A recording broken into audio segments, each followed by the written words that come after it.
होके शेरावा सवारी ए माई होके शेरावा सवारी जल्दी से रउआ आईना ए माई होके शेरावा सवारी जल्दी से रउआ आईना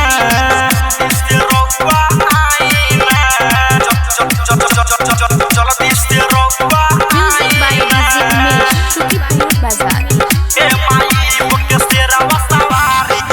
पूजा के सामान सब जुटवनी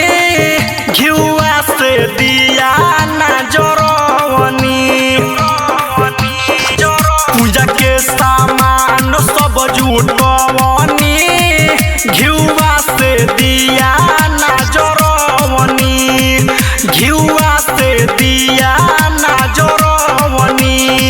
अर्जी करिले दुर्गा भवानी सबका के अपना बुझी परेशानी दिलवा के जियारा जुड़ा देना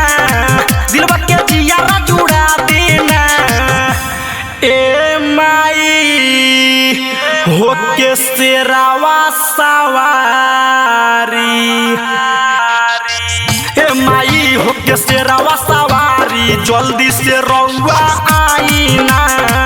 ए माई होके शेरावा सवारी जल्दी से रउआ आईना जल्दी से रउआ ए माई होके शेरावा सवारी माइयो के माई रउआ कहाइले दुखियन के दुख मिटाइले माइयो के माई रउआ कहाइले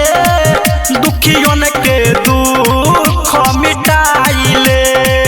दुखियन के दुख मिटाइले राइटर वीरेंद्र जपेले और नाम हो बिगड़ल सब बनाइले काम हो सुरेंद्र के भगिया जगा देना सुरेंद्र के भगिया जगा देना ए माई होके शेरावा सवारी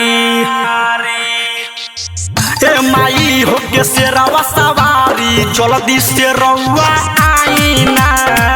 ए माई होके शेरावा सवारी जल्दी से रउआ आईना जगदम्बा रिकॉर्डिंग स्टूडियो टोकैला चौक।